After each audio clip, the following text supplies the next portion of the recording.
Good morning, students. Today we are going to discuss a few topics from chapter 6, that is electromagnetic induction, and after that we move to chapter 7. Now the topic which we are going to discuss is your AC generator. Now let me explain the figure part first of all, and after that we'll go for the working part.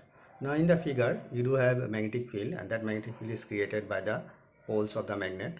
Capital N is your north pole and capital S is your south pole, and in between the pole where there is a magnetic field you have placed the coil, and the free end of the coil is connected to the slip ring S1 and S2, and against the slip ring there is a brush B1 and B2.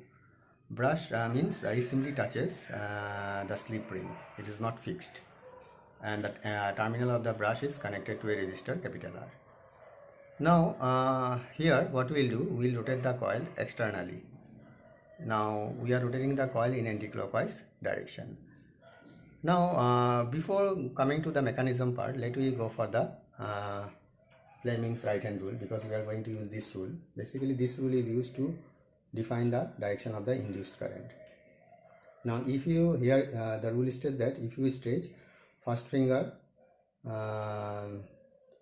if you stretch thumb, first finger, central finger of your right hand mutually perpendicularly, and if the first finger points along the direction of the magnetic field and the thumb points the motion, then the central finger gives the direction of the induced current. Okay, I think you have understood. Thumb, first finger, central finger. Thumb is your motion, first finger is your magnetic field, and the central finger is the direction of the induced current. Now here when you rotate the coil in the magnetic field, what happens? The field lines gets disturbed. It means flux variation occurs, and as a result there is an induced EMF, and as a result there is an induced current. Now let me consider the age PQ of the coil. Now we are rotating the coil in upward direction, so PQ moves in upward direction. So you can say the thumb points along the direction of motion, and the magnetic field is from north to south, so it's moves from left to right. Now if you apply Fleming's right hand rule, the direction of the induced current will be from P to Q. Now once the direction of the induced current is from P to Q, it will maintain its path. So from P to Q it moves to Q to R, then R to S, then S to S1, and after that it goes to B1, because S1 with S1 the one end of the coil is fixed. From S1 it moves to B1, and after that it moves to M, then R resistor, and after that it moves to N, and then B2 brush, and then move to slip ring S2, and after that it continues the direction along PQ. Now during the half rotation of the coil, the current maintains this kind of direction. Now when you rotate the coil, and when half rotation completes, what happens? Basically PQ moves to left side and SR moves to right side, just like this figure. Now again SR will moves up, so again if you apply Fleming's right hand rule, the direction will be from S to R. Now if you maintain the direction of the current, then you will see that is from S to R, R to Q, Q to P, and then P to slip ring S2, you can say, as we have not specified, it is your slip ring S2, and then brush B2, then N, and then moves through the resistor R, and then it moves to M, and after that it moves to the brush B1, and this end is fixed with slip ring S1, so again it moves through S1, and after that it moves to S, then R, and it maintains the continuous direction.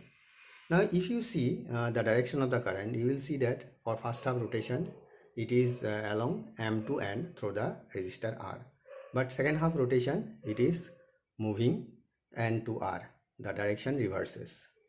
So as a result what will happen, this kind of figure you will get. This is your positive half, that one is your negative half. So in one half direction of current is one direction, and as for second half, the direction of the current reverses. Now for mathematical part, we have drawn a simple figure. We are rotating the coil, and this line basically is nothing but the edge of the coil, which makes an angle whose direction makes an angle theta with the direction of the magnetic field. Okay, now try to understand this figure. This inclined line is nothing but the edge of the coil at an instant t, and direction of the coil makes an angle theta at that instant with the direction of the magnetic field. Now if this is the position of the coil at an instant t, so theta is your omega t. Now already we have defined this part. Flux is your NBA cos omega t. N is your number of turns in the coil, B is the magnetic field, and A is the area of the coil. Now if you have to apply Faraday's law, then E equal to minus d phi dt, Faraday's Lentz's law.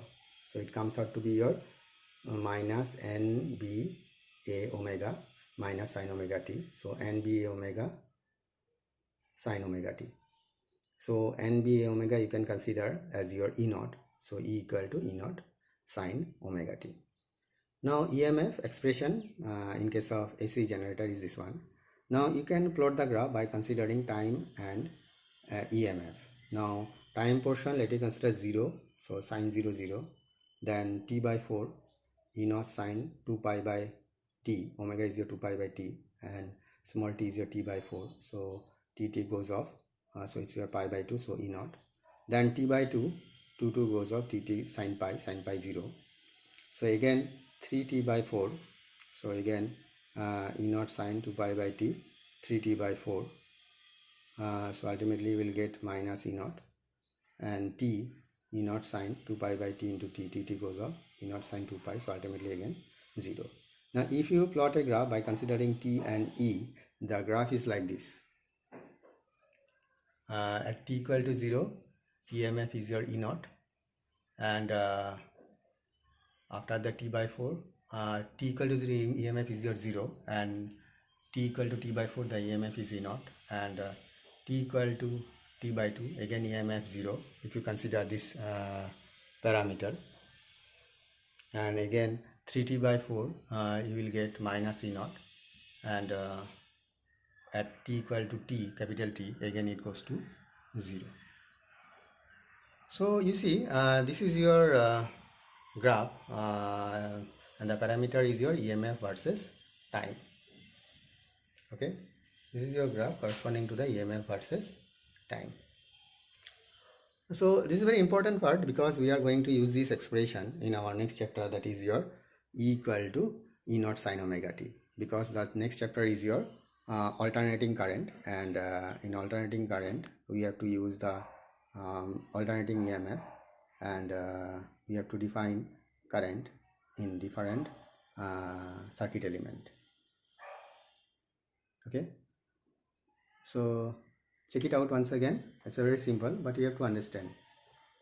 If you don't understand, then it's very tough for you. Okay, now this is obviously it's your E, this is your E, E direction is this one, and T direction is this one. This is your E, this is your T. Now let us go for your next chapter, that is your alternating current. So from here I think already you have understood what is alternating current. An electric current whose magnitude changes with time and polarity reverses periodically is called alternating current. So in first half it is positive, then second half it is negative, like this. So let me repeat, an electric current whose magnitude changes with time and polarity reverses periodically is called alternating current. Now we are going to apply alternating voltage in circuit elements. One is your resistor. So we are going to use this expression E equal to E naught sin omega t for alternating voltage, and R is your resistor. So Ohm's law, E equal to IR, so I equal to E by R. So E equal to E naught sin omega t, already have defined. So I equal to E naught by R sin omega t. So E naught by R is your I naught sin omega t. So I naught is your E naught by R. So you can have seen that EMF and current is in same phase or same expression almost, sin omega t, sin omega t. Omega t is basically known as phase when the circuit element is a resistor. Now let me connect an inductor and apply an AC source. So E equal to minus L di dt already you have defined, and E equal to E naught sin omega t. So if you equate minus L di dt E naught sin omega t, so di equal to minus E naught by L sin omega t. Now if you integrate, what will happen? I equal to minus E naught by L omega. Sin omega t is your cos omega t. Okay, sin omega t, if you integrate, what will come is your sin omega t is your integration of sin omega t is your minus cos omega t, is not it? So if you consider the magnitude part, I think it's very clear for you. Let me to consider the magnitude here instead of considering the sign. So if you consider the magnitude only, then it becomes integration of sin omega t is your minus cos omega t, so it comes like this. So you consider the magnitude part in case of induced EMF. So you will see that it's here minus E naught by L omega cos omega t plus constant. Now you see in this equation, this equation is very important because EMF is changes with time. So current also changes with time. So if you want to express current, the terms must contain time. So as there is no time in this constant part, that's why you can consider that this constant should be 0. And here you have to consider L omega. So ultimately you will get XL equal to L omega. So I naught minus cos omega t. So if you consider sine of minus omega t minus pi by 2, you will see that it is nothing but is your minus cos omega t. So you see in this case the phase part EMF is your E naught sin omega t, and here it is your omega t minus pi by 2. So you have seen that phase is lagging by pi by 2. Now in capacitor part, again we are going to apply E equal to E naught sin omega t, and already you know C equal to Q by E. So Q equal to C epsilon naught sin omega t. So if you differentiate, you will get the current C epsilon naught omega cos omega t. So E naught, I have just simplified 1 by omega c cos omega t. So E naught by XC, XC is nothing but is your 1 by omega c. XC is known as capacitive reactance, and XL is known as capacitive inductive reactance. So if you simplify again, it comes out to be your sine of omega t plus pi by 2. If you consider sine of omega t plus pi by 2, then you will get cos omega t. So you see in capacitive or in capacitor, the current is leading pi by 2, and in inductor the current is lagging pi by 2, and in resistor current is in same phase as that of the EMF.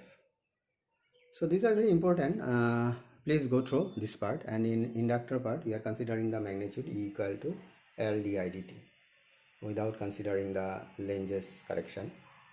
E equal to L di dt. So we are considering the magnitude, and after that we are doing. So integration of sin omega t is your minus cos omega t, and as it is indefinite integral, that's why one constant you have to bring, that is your constant of integration, and the constant goes to 0 because EMF changes with time as per the AC source, because E equal to E naught sin omega t. So current must also changes with time.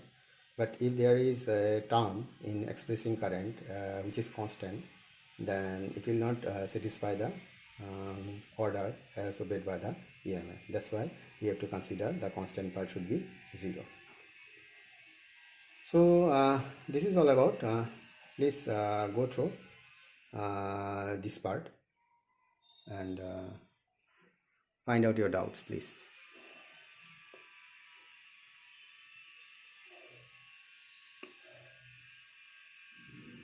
Thank you.